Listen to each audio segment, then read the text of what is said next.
Illustration number 2। Illustration number 2 के अंदर 1 अगस्त 2014 को होल्डिंग कंपनी ने सब्सिडरी कंपनी को एक्वायर किया है और 8000 शेयर्स परचेज किए हैं। 10,000 शेयर्स ऑफ ₹100 ईच है सब्सिडरी कंपनी के पास, जिसमें से 8000 शेयर्स परचेज किए गए हैं। तो ये पार्टली होल्डिंग का एग्जाम्पल है। इस एग्जाम्पल में 2000 शेयर्स माइनॉरिटीज़ के पास होंगे, 8000 शेयर्स होल्डिंग कंपनी के पास होंगे। तो अगर 100 रुपये का शेयर 175 रुपये में परचेज़ की जा रही है तो 75 रुपये ज़्यादा पे करना गुडविल का पार्ट होती है। तो वर्किंग नोट में हमें गुडविल की कैलकुलेशन के टाइम पे ये 75 रुपीज़ का डिफरेंस कैलकुलेट करना होगा। सब्सिडरी कंपनी के पास स्टार्टिंग में 1 अप्रैल को 4 लाख रुपए रिजर्व में पड़े थे और surplus at the end of the year तक 3 लाख रुपए हुए हैं। हमें पता लग चुका है कि 4 लाख रुपए एक्विजिशन से पहले का सरप्लस है, रिजर्व है, और surplus 3 lakh at the end of the year है। वर्किंग नोट बनाने से पहले हमें कुछ एडिशनल इन्फॉर्मेशन भी पढ़ के देखनी होगी कि 3 लाख रुपए का सरप्लस में स्टार्टिंग की अमाउंट कितनी है और एंड की अमाउंट कितनी है। तो डिस्क्रिप्शन में आई हुई है कि जो 3 लाख रुपए का सरप्लस हमने देखा है उस 3 लाख रुपए में 1,60,000 रुपये अप्रैल में था। मतलब ये 1,60,000 रुपये एक्विजिशन से पहले का है और इसी 1,60,000 रुपये में 1 लाख रुपये का डिविडेंड भी डिक्लेयर किया गया है। तो वर्किंग नोट बनाने वाला हूँ, इससे आपको चीज़ें समझ आ जाएगी। तो इलिस्ट्रेशन नंबर 2 सिर्फ वर्किंग नोट का क्वेश्चन है। तो मैं अब इस क्वेश्चन की वर्किंग नोट रिटन आपको बनाना सिखाता हूँ, किस तरीके से वर्किंग नोट बनाते हैं। तो वर्किंग नोट हर क्वेश्चन में आपको बनाने होंगे और पहली वर्किंग नोट बनाएंगे कैलकुलेशन ऑफ कैपिटल प्रॉफिट।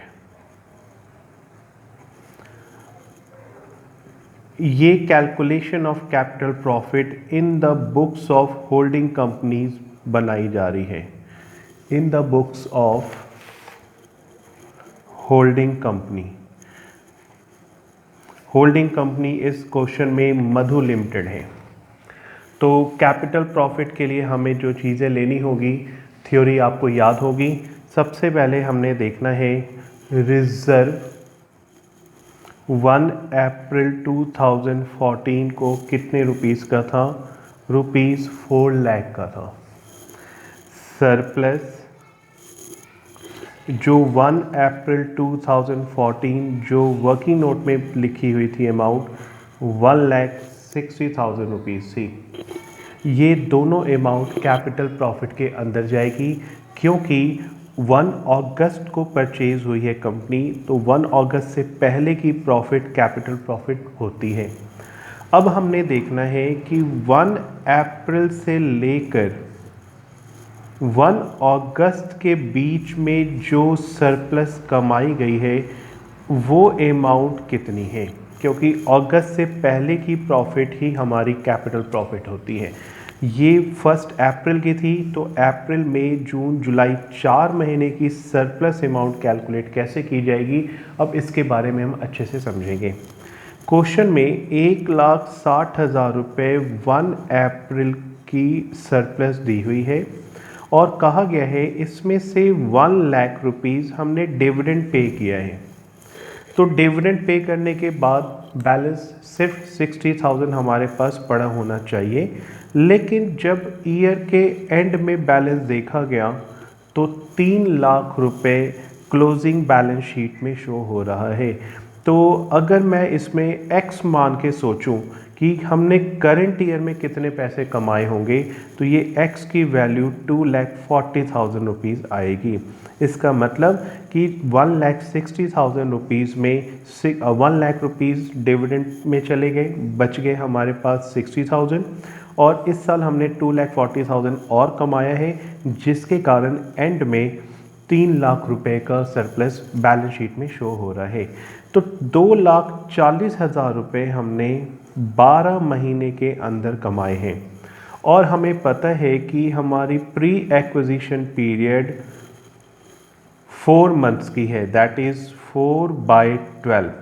तो आप चाहे 1/3 लिखो चाहे 4/12, जैसे आपको ठीक लगे। तो 80,000 रुपये कैपिटल प्रॉफिट भी हमने कैलकुलेट कर ली from the current year surplus. तो सरप्लस के यहाँ पे 2 पॉइंट थे, एक था ओपनिंग बैलेंस जो 1 अप्रैल का है, और अप्रैल से लेके अगस्त के बीच में कितने पैसे कमाए गए हैं जो कैपिटल प्रॉफिट का पार्ट है। इन तीनों अमाउंट की टोटल एक बार कैलकुलेट करके देखें, 5,60,000 और 80,000, 6,40,000 रुपये अमाउंट ऑफ प्रॉफिट है, कैपिटल प्रॉफिट। लेकिन इस 6,40,000 की अमाउंट में डिविडेंड जो कंपनी ने पे कर दिया है, ये डिविडेंड तो आउटसाइडर्स को मिला होगा, ये डिविडेंड होल्डिंग कंपनी को नहीं मिल सकता। तो 5,40,000 rupees capital profit holding company की आ चुकी है। ये होल्डिंग कंपनी की जो 5,40,000 रुपीज़ की प्रॉफिट आई है, ये कैपिटल प्रॉफिट है। तो कैपिटल प्रॉफिट जो हमने कैलकुलेट किया, इस कैपिटल प्रॉफिट में क्या सारी कैपिटल प्रॉफिट होल्डिंग कंपनी को मिलेगी?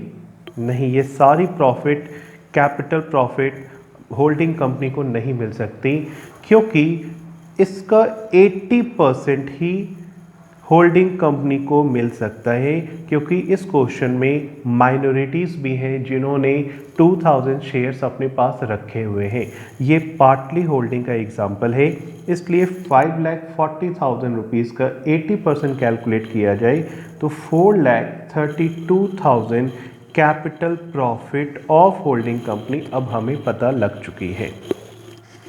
तो ये पहली वर्किंग नोट कंप्लीट हुई है जिसमें हमने कैपिटल प्रॉफिट निकालना सीखा है। अब हम बात करेंगे वर्किंग नोट नंबर 2 की। वर्किंग नोट नंबर 2 में हम कैलकुलेट करेंगे कैलकुलेशन ऑफ रेवेन्यू प्रॉफिट। तो रेवेन्यू प्रॉफिट की कैलकुलेशन के लिए हमें 1 अगस्त 2014 से लेकर 31 मार्च 2015 तक की प्रॉफिट ढूंढनी होगी, क्योंकि ये अमाउंट ही पोस्ट एक्विजिशन की प्रॉफिट हो सकती है। इतनी पीरियड की अमाउंट ही हमने एक साथ मिल करके कमाया है। तो इसकी कैलकुलेशन के लिए हमें पहले ही पता लग चुका था 2,40,000 पूरे करंट ईयर की सरप्लस है। इसमें से 8 मंथ्स की वैल्यू पोस्ट एक्विजिशन प्रॉफिट है, विच इज़ 1,60,000 रुपीज़। ये 1,60,000 रेवेन्यू प्रॉफिट कैलकुलेट हुई है। क्या ये सारी अमाउंट होल्डिंग कंपनी की है? नहीं, क्योंकि होल्डिंग कंपनी का पावर सिर्फ 80% है, इसलिए होल्डिंग कंपनी की रेवेन्यू प्रॉफिट 1,28,000 रुपीज़ आएगी। तो वर्किंग नोट नंबर 2 में हमने रेवेन्यू प्रॉफिट भी कैलकुलेट करना सीख लिया है, और रेवेन्यू प्रॉफिट कैलकुलेट करना बहुत इजी होता है, प्रॉब्लम सिर्फ कैपिटल प्रॉफिट पे आती है। तो 2 वर्किंग नोट कंप्लीट करने के बाद वर्किंग नोट नंबर 3 पे आएंगे, जो वर्किंग नोट नंबर 3 माइनॉरिटी से रिलेटेड होगा। इस इलिस्ट्रेशन में माइनॉरिटीज़ कैसे कैलकुलेट होगी? माइनॉरिटीज़ इंटरेस्ट, इसकी कैलकुलेशन के लिए सबसे पहले हमें लिखना होगा कि share capital to be held by minority, जो शेयर कैपिटल माइनॉरिटीज़ के पास हैं वो 2000 शेयर्स इंटू 100 रुपीज़ 2 लाख के हैं। लेकिन माइनॉरिटीज़ सिर्फ शेयर कैपिटल का ही होल्डर नहीं है। अगर इस कंपनी में कैपिटल प्रॉफिट है तो कैपिटल प्रॉफिट का 20% माइनॉरिटीज़ का भी है। उसी तरीके से जो हमने रेवेन्यू प्रॉफिट पीछे कैलकुलेट की थी, उस रेवेन्यू प्रॉफिट का भी 20% माइनॉरिटीज़ का होगा। तो याद करें हम अपनी अमाउंट जो हमने कैलकुलेट की थी 5,40,000 रुपीज़। इस 5,40,000 रुपीज़ का 80% होल्डिंग कंपनी का है। तो यहाँ पे अगर मैं 20% करके कैलकुलेट करूँ तो माइनॉरिटीज़ की कैपिटल प्रॉफिट कैलकुलेट हो जाएगी। तो कैपिटल प्रॉफिट ऑफ माइनॉरिटीज़ के अंदर 5,40,000 रुपीज़ इंटू 20%, जिसकी वैल्यू आएगी 1,08,000, ये माइनॉरिटीज़ की कैपिटल प्रॉफिट का शेयर होगा। और उसी तरीके से जो हमने पिछले टॉपिक पे 1,60,000 रुपये रेवेन्यू प्रॉफिट कैलकुलेट की थी, इस प्रॉफिट का भी 20% यानी 32,000 रुपीज़ रेवेन्यू प्रॉफिट माइनॉरिटीज़ को मिलेगा। तो माइनॉरिटीज़ का इंटरेस्ट टोटल मिला के 3,40,000 रुपीज़ आएगा। ये हमारी वर्किंग नोट नंबर 3 भी कंप्लीट हो चुकी है। ये working note number 3 illustration number 1 में नहीं था, क्योंकि इलिस्ट्रेशन नंबर में 100% शेयर होल्डिंग कंपनी ने खरीदे थे। अब हम लास्ट वर्किंग नोट पे आएंगे, वर्किंग नोट नंबर 4, जिसमें लिखेंगे कैलकुलेशन ऑफ गुडविल। तो होल्डिंग कंपनी ने 8,000 शेयर्स जो 100 रुपये के फेस वैल्यू के थे, वो कंपनी ने 175 रुपये में खरीदे थे। मतलब 75 रुपये पर शेयर के ऊपर उन्होंने ज़्यादा पेमेंट दी थी। तो अगर 8,000 को 175 से मल्टीप्लाई किया जाए तो कंपनी ने सब्सिडियरी कंपनी के शेयर्स 14 लाख रुपए में खरीदे थे। अब इसमें हमने सबसे पहले माइनस करना है कि इस 8,000 शेयर्स की फेस वैल्यू कितनी थी। ये तो 8 लाख रुपए की फेस वैल्यू थी। तो मैं कह सकता हूँ कि 8 लाख रुपए के शेयर्स कंपनी ने 14 लाख रुपए में खरीदे, तो 6 लाख रुपए कंपनी ने ज़्यादा पेमेंट दी है। क्या 6 लाख रुपए गुडविल मानी जाएगी? नहीं, क्योंकि 6 लाख रुपए ज़्यादा तो दी, लेकिन इसके बदले में कंपनी को कैपिटल प्रॉफिट कितनी मिल चुकी है। जो अमाउंट ऑफ कैपिटल प्रॉफिट 4,32,000 जो वर्किंग नोट नंबर 1 में कैलकुलेट हुआ था, वो यहाँ पे हमें डिडक्ट करना होगा, क्योंकि ये अमाउंट उन्हें फ़ायदे में मिल चुकी है। 6 लाख रुपए कंपनी को ज़्यादा दिया और कंपनी से उन्हें 4,32,000 रुपीज़ का कैपिटल गेन भी हो चुका है। तो डिफरेंस अगर कैलकुलेट किया जाए तो अमाउंट ऑफ 1,68,000 रुपीज़ उन्होंने ज़्यादा पेमेंट दी है। ये पेमेंट गुडविल होनी चाहिए। बट इस क्वेश्चन में हमें एक बात और सीखनी है, जो क्वेश्चन को थोड़ा चेंज कर देती है। वो है कि कंपनी ने जब सरप्लस में से 1 लाख रुपीज़ डिविडेंड पे किया था, तो ये डिविडेंड भी कंपनी ने किसे पे किया होगा? इस 1 लाख रुपीज़ का 80% होल्डिंग कंपनी को डिविडेंड मिला होगा, क्योंकि ये डिविडेंड डिक्लेयर सितंबर को हुआ था और सितंबर से पहले कंपनी एक्वायर हो चुकी थी, जिसकी डेट अगस्त दी हुई है। तो अगस्त में मैंने कंपनी खरीदी, अगस्त और सितंबर 2 महीने कंपनी ने एक साथ काम किया और सितंबर को कंपनी 1 लाख रुपए डिविडेंड डिक्लेयर कर रही है। तो चूंकि इस कंपनी का मैं 80% का शेयर होल्डर हूँ, तो इस 1 लाख का 80% मुझे भी मिला होगा।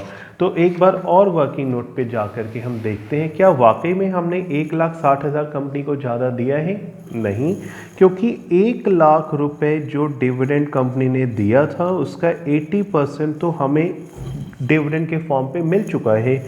अगर 80,000 रुपीज़ को मैं माइनस कर दूँ तो मुझे पता लग जाएगा कि मैंने कंपनी को एक्सेस अमाउंट 88,000 रुपीज़ दी है। यही एक्सेस अमाउंट गुडविल होगी।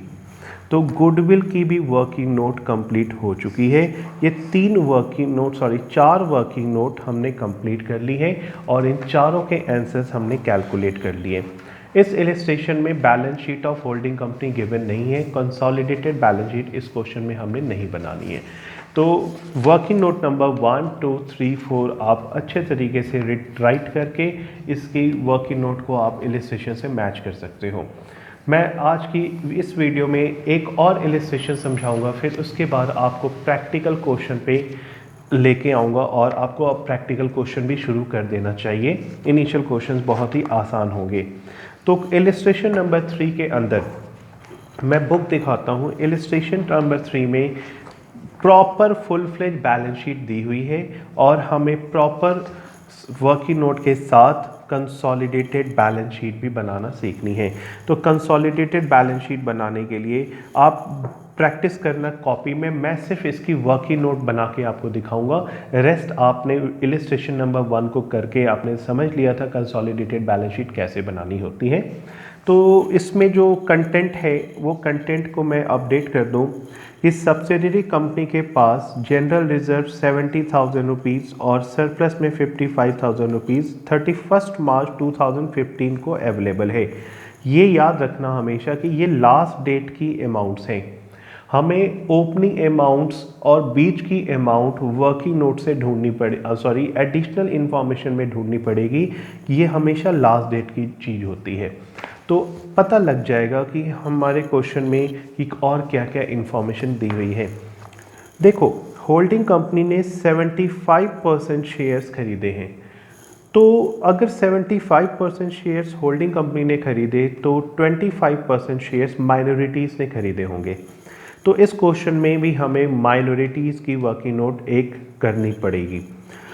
अब हमने ये देखना है कि 75% शेयर्स कितने में खरीदे गए हैं। 2,80,000 रुपीज़ में खरीदे गए हैं। तो वर्किंग नोट जब मैं बनाऊंगा तो आपको सिखाऊंगा कि गुडविल की कैलकुलेशन कैसे होगी। अब एडिशनल इंफॉर्मेशन में है डेट ऑफ एक्विजिशन 31 जुलाई दी हुई है। 31 जुलाई से पहले अप्रैल, मई, जून और पूरा जुलाई 4 महीने थे, जो 4 महीने प्री एक्विजिशन प्रॉफिट के अंदर आएगी और अगस्त से लेके 31 मार्च तक 8 महीने पोस्ट एक्विजिशन प्रॉफिट के मंथ्स होंगे। और पूरे साल की प्रॉफिट जो कमाई गई है 45,000, वो सरप्लस की डिटेल दी हुई है। तो ये बहुत ही छोटा और सिंपल क्वेश्चन है। इसकी वर्किंग नोट स्टार्ट करेंगे। Working note number 1, calculation of capital profit. Calculation of capital profit के अंदर अगर क्वेश्चन में जनरल रिजर्व के बारे में कुछ भी वर्क एडिशनल ना गिवन हो तो ये मान लिया जाएगा कि ये 70,000 रुपीज़ 1 अप्रैल के थे, ये एक्विजिशन के पहले के थे। तो अगर एक्विजिशन के पहले की अमाउंट मैं इसे एज्यूम कर रहा हूँ तो इसकी कोई वर्किंग नोट या एक्स्ट्रा कैलकुलेशन हमने नहीं करनी। बात करेंगे सरप्लस की। 31 मार्च को सरप्लस का बैलेंस 55,000 रुपीज़ शो हो रहा है, जिसमें 45,000 रुपये करंट ईयर में कमाए गए थे। तो 1 अप्रैल की अमाउंट 10,000 रुपीज़ कैलकुलेट हुई है। ये 1 अप्रैल 2014 की ओपनिंग वैल्यूज़ मैंने ढूंढ ली है। 2 अमाउंट के बाद अब 45,000 रुपीज़ जो सरप्लस हमने इस साल कमाया है, इस 45,000 रुपीज़ में 4 मंथ प्री एक्विजिशन पीरियड है जो कैपिटल प्रॉफिट की कैलकुलेशन के अंदर आएगा। तो 45,000 का 4/12 15,000 रुपीज़ कैपिटल प्रॉफिट के अंदर आएगी। तो यहाँ से हमने कैलकुलेट कर लिया 5, 7, 8, 9 95,000 rupees total amount of capital profit calculate हुई है। मैं थोड़ा टाइम सेव कर लेता हूँ। इस 95,000 रुपीज़ को मैं 2 पार्ट में डिवाइड कर देता हूँ, एक होल्डिंग कंपनी के लिए और एक माइनॉरिटीज़ के लिए। तो थर्ड वर्किंग नोट पे हमें उतना टाइम नहीं देना होगा। होल्डिंग कंपनी 75% का ओनर है, माइनॉरिटीज़ 25% का ओनर है।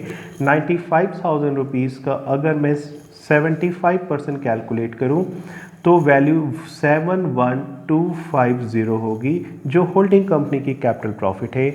और 95,000 का 25% 23750 माइनॉरिटीज़ की अमाउंट आ चुकी है। तो वर्किंग नोट नंबर 1 में 71250 कैपिटल प्रॉफिट कैलकुलेट हो चुकी है।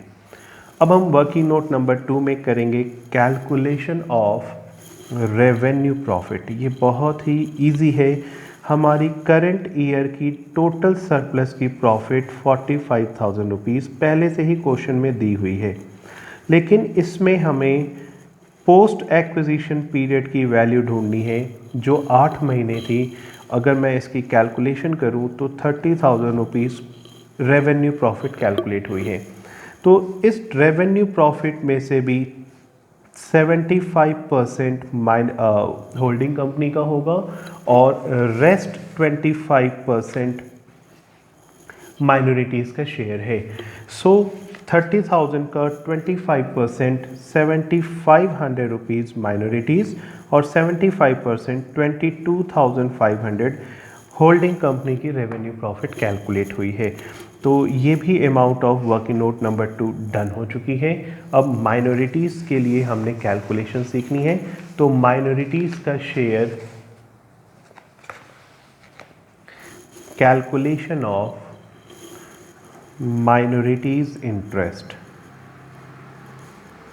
तो माइनॉरिटीज़ इंटरेस्ट कैलकुलेट करेंगे 25% ऑफ शेयर कैपिटल। कंपनी के पास बुक में 2 लाख रुपीज़ के शेयर्स थे, जिसमें से 75% शेयर्स होल्डिंग कंपनी ने खरीदे थे, जबकि माइनॉरिटीज़ के पास 25% शेयर्स हैं। तो 50,000 रुपीज़ के शेयर्स माइनॉरिटीज़ के पास हैं और कैपिटल प्रॉफिट और रेवेन्यू प्रॉफिट दोनों में माइनॉरिटीज़ का जो राइट है वो है रिस्पेक्टिवली 23,750 और 7,500। अगर मैं इन तीनों अमाउंट को प्लस करूं तो 81,250 माइनॉरिटीज़ का इंटरेस्ट कैलकुलेट हो चुका है। ये वर्किंग नोट नंबर 3 की अमाउंट पता लग चुकी है। तो लास्ट वर्किंग नोट इस क्वेश्चन में की जाएगी। बाकी आपको याद होगा किस तरीके से हमने कंसोलिडेटेड बैलेंस शीट बनानी होती है। कैलकुलेशन ऑफ गुडविल बहुत ही सिंपल है। कैलकुलेशन ऑफ गुडविल में हमने देखना है कि हमने इन्वेस्टमेंट कितनी की हुई थी, उसकी वैल्यू कितनी थी। Cost of investment 2,80,000 balance sheet के एसेट साइड गिवन है, लेकिन इसके बदले में हमें शेयर कितने रुपीस के मिले होंगे। शेयर हमें मिले हैं 1,50,000 के। 2 लाख टोटल शेयर कैपिटल है, इसका 75% हमने खरीदा है तो 1,50,000 और हमें कैपिटल प्रॉफिट भी मिली है और वो कैपिटल प्रॉफिट है 7,1250। तो ये दो अमाउंट हमने माइनस करनी है फ्रॉम द अमाउंट। तो अमाउंट ऑफ गुडविल की कैलकुलेशन अमाउंट आएगी 58,750। तो ये नंबर 4 वर्किंग नोट भी डन हो चुकी है। तो ये 4 वर्किंग नोट बना लिए हमने। अब हमारे क्वेश्चंस बन जाएंगे। कंसोलिडेटेड बैलेंस शीट आप पहले भी पढ़ चुके हो, उस तरीके से आप बैलेंस शीट बनाओगे। मैं इसके आंसर्स को दिखा देता हूँ वर्किंग नोट में किस तरीके से उसके आंसर्स गए होंगे। तो सबसे पहले जो इसमें आपको बैलेंस शीट बनानी है, कंसोलिडेटेड बैलेंस शीट, इसमें शेयर कैपिटल होल्डिंग कंपनी की 8 लाख एज इट इज़ लिखेंगे। सरप्लस में हमने जो अमाउंट उनकी सरप्लस आई थी 7,500 रेवेन्यू प्रॉफिट वो उसमें ऐड कर देंगे। और माइनॉरिटीज़ इंटरेस्ट एक लाइबिलिटी साइड हमने इक्विटी शेयर कैपिटल के जस्ट नीचे माइनॉरिटीज़ इंटरेस्ट जरूर लिखेंगे, क्योंकि ये हमारे अभी भी पुराने शेयर होल्डर्स हैं, शेयर कैपिटल के हेड के अंदर आएंगे। बाकी आप ये इलस्ट्रेशन की बैलेंस शीट जरूर ट्राई करोगे। मैं पूरा कॉन्फिडेंट हूँ कि आपसे ये कंसोलिडेटेड बैलेंस शीट इक्वल आ जाएगी, तो कोई डाउट नहीं होगा। इस टॉपिक को कंप्लीट करने के बाद अब आप प्रैक्टिकल क्वेश्चंस जरूर ट्राई करना। जो डाउट हो आप मुझे व्हाट्सएप कर देना, मैं डाउट आपके सॉल्व करूँगा। और इसमें हमें